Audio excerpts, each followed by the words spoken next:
If you spent any time learning music theory, one of the first things you were told is that major chords sound happy and minor chords sound sad. And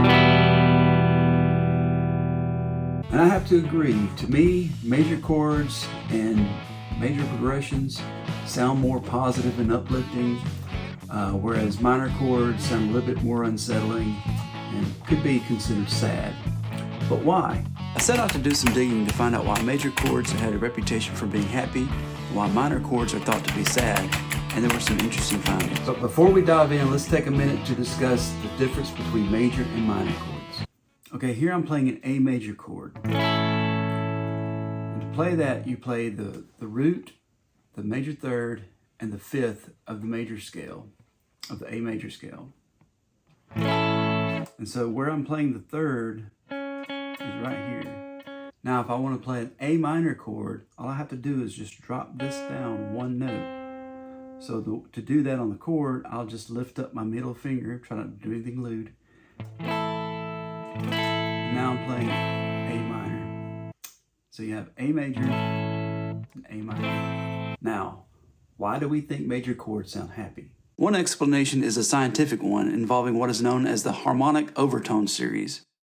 When we, for example, pluck an open E string on the guitar, we don't just hear the E note known as the fundamental.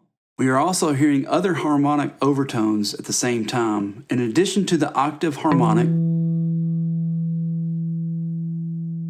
and the double octave harmonic. You can hear the perfect fifth harmonic, and most notably, the harmonic for the major third, which, as we discussed before, is the third used in the major chord.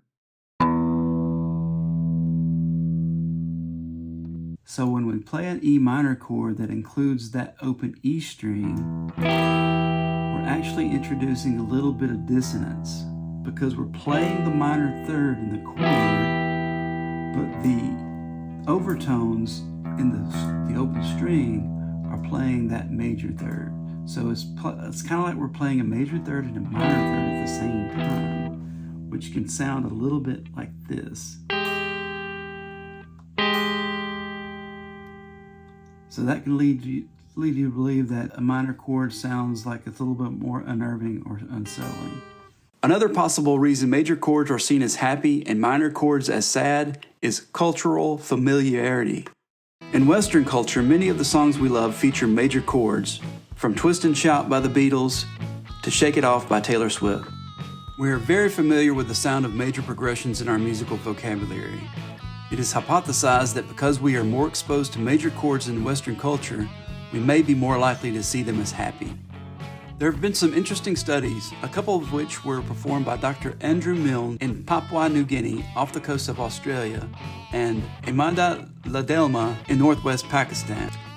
These disparate studies found cultures with little to no exposure to Western music seem just as likely to, if not overwhelmingly, to choose minor chords as sounding happier. In the Kowar and Kailash tribes in Pakistan, for instance, much of the music in their culture involves the use of minor chords, so it makes sense they would potentially find the minor sound as sounding happier because it's more along the lines of what they're used to. I find it interesting that there seems to be a nature versus nurture thing going on here. On one hand, there's a natural, physics-based reason with the harmonic series, where on the other hand, there's a nurture reason where a culture's familiarity with the major or minor chords plays a role. I think it ultimately comes down to our own subjective opinions as humans to determine what we think is happy or sad. I'd love to hear your thoughts in the comments. And if you enjoyed this content, please like and subscribe and click the bell to get notified when I have a new video out. Thanks for watching.